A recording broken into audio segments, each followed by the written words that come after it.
দক্ষিণ খোলা। পশ্চিমের জানলা খুললেই দেখা যায় সেই বিরাট জঙ্গলটা। রাতের অন্ধকারে মনে হয় যেন কোনো অজানা রহস্য বুকে করে রুদ্ধ নিঃশ্বাসে কিছুর জন্য অপেক্ষা করছে।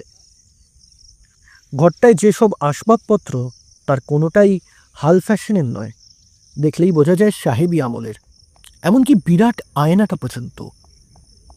হোটেলের মালিক সুন্দরবাবু বারে বারেই খোঁজ নিচ্ছিলেন আমার কোনো অসুবিধা হচ্ছে কিনা।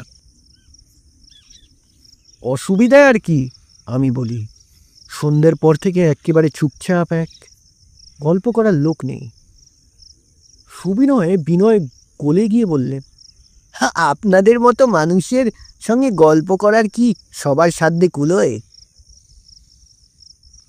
যাই হোক, সারাদিন জঙ্গলে জঙ্গলে ঘুরে বিভিন্ন গাছের নাম আর সংখ্যা ডায়েরিতে লিখে সন্ধ্যের ঢের আগেই হোটেলে ফিরে এসে নিজের ঘরটিতে ঢুকলাম। এখন হাতে কোনো কাজ নেই, তাই চুপচাপ ঘরটা দেখি।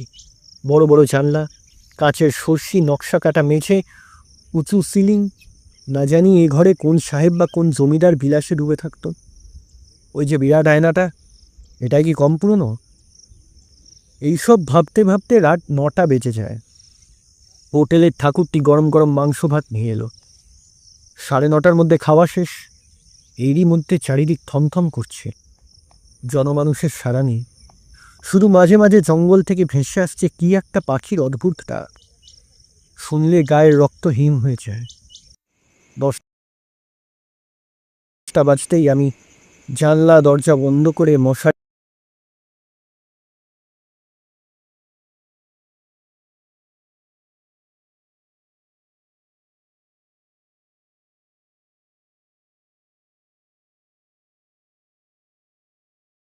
খাটিয়ে শুয়ে পড়লাম। ভাবলাম, যা নির্জন জায়গা, মানে কটা দিন কাটলেই বাঁচি।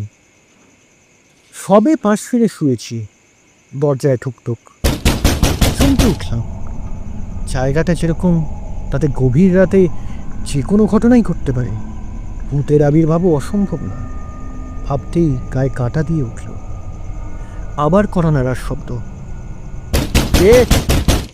আগে স্যার কি শুয়ে পড়েছেন?